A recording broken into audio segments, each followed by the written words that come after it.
Welcome, and thank you very much for inviting me here to give this introduction, although I feel that you wouldn't have needed me because you did the perfect introduction into the, you can start in Cologne with us. Yeah. But I'm happy to be here. It's again, I must say, because Corinne Flick invited me also once to Salzburg to a very interesting forum there. And I'm very happy to be here. Now, I would like to do two things. I would like to introduce a little bit into this topic of social inequality, and do this mostly by showing you a small set of charts. Social inequality is in economics, but also in sociology, and sociology maybe even more, like the topic over the last 20 years. So in this sense, it is also absolutely understandable that CONVOCO and Corinne Flick is putting attention to this topic. And I just want to raise some general,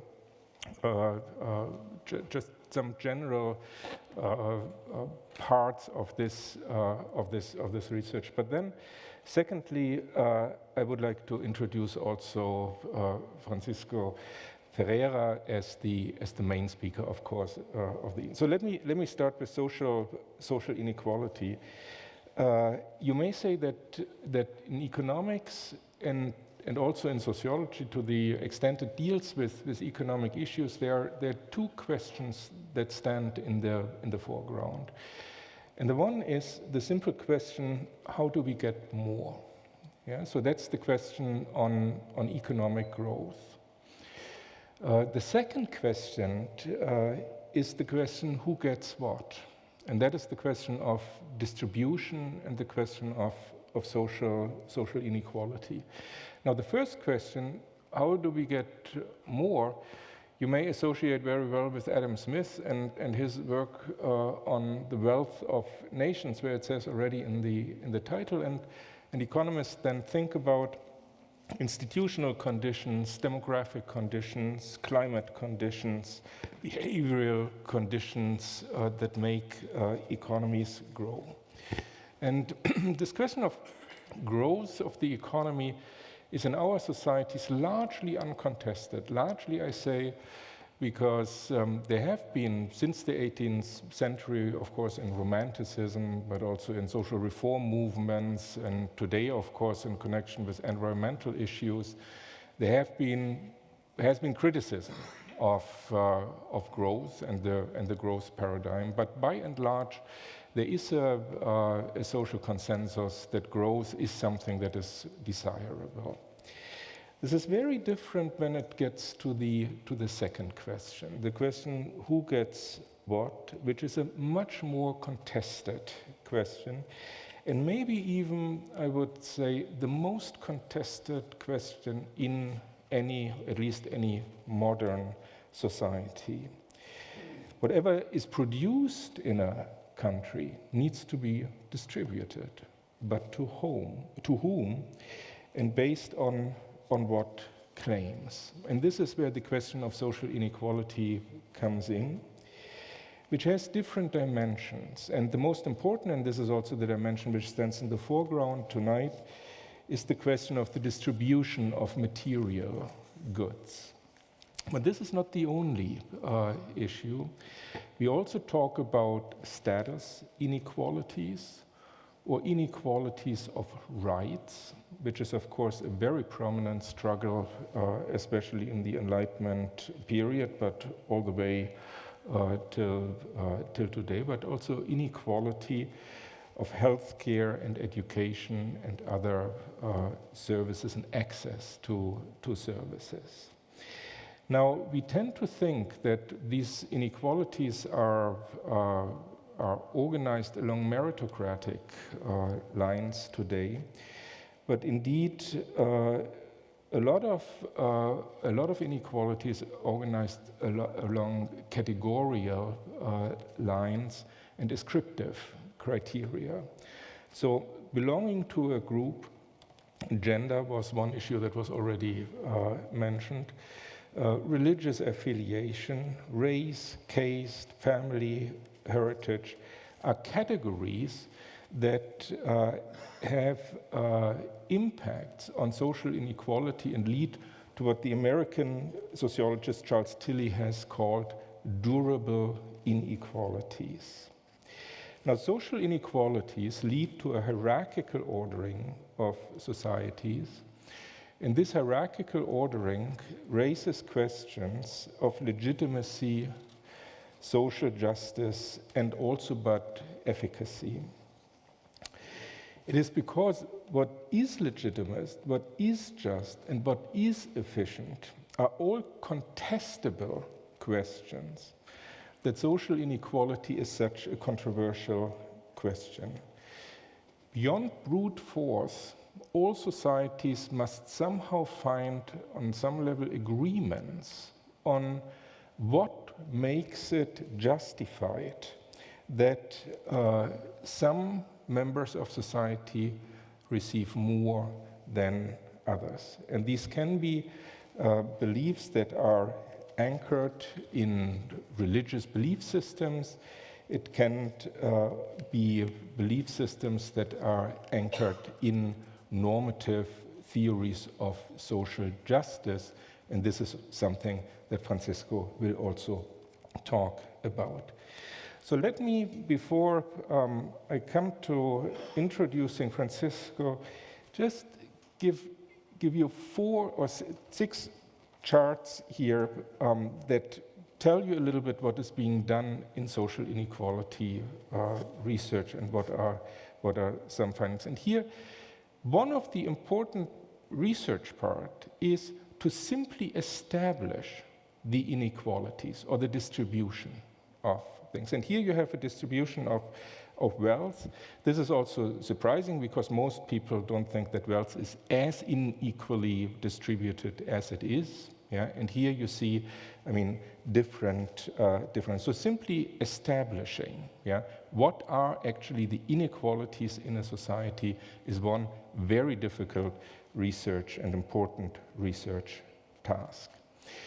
Then the second issue, this is a very famous graph from Thomas Piketty from his book from 2014 in the English translation. And this is the temporal dimension you see here. Yeah, so historically, looking what is the income inequality over a long time period, and you see here a highly unequal period before the 1930s, then a radical decrease in social inequality in connection with the the Great Depression, but also the wars that destroyed many fortunes and higher taxation. Then you have a period of lower inequality which goes roughly till the 1980s, something that the French call the Trente Glorieuses. And you have since the 1980s an increase in social economic inequality again. And it is this increase which explains, at least in part, why societies and why the social sciences are so much interested in this topic. Now here you see again a timeline, but this time it is not one country, but it is in a comparative perspective. And this is a very famous graph, which is called the elephant curve by Branko Milanovic, one of the leading inequality researchers. And that looks at global developments of inequality. And there are 2 important information in this graph. One is, indeed, we have an increase in wealth in emerging countries and developing countries. Yeah? And this is, to a large extent, this is driven by the development of China. So yes, we have here an income increase and also in percentage terms in these countries. We have also, over this time period, over 20 years, an increase in the wealth of the global elite, but we do have a situation of stagnation for the middle classes in the developed countries. And this is, we can maybe in the discussion also talk about this. Very important also for the understanding of what Gröne Flick was mentioning with populism and discontent in Western societies. Now here you see in a way the same thing that I looked at in the graph before, but here just for the United States. If you look at the distribution of the increase in wealth in the United States, then you see historically in the post-war period that large parts of this increase went to the lower 90% of the population. And then in the 1980s, a shift occurs where the increase in wealth is largely going to the wealthiest 10% of the population. And that is, of course, the very same information that you had in different form in the chart before. And here we come to the point that Prof. Flick also was mentioning the American dream. Yeah? And again, here we have America. And this shows, born, depending on which cohort, which year you were born, what are your chances that your income will actually be higher than the income of your parents? Yeah, so that is something that tells you now about social mobility and social closure.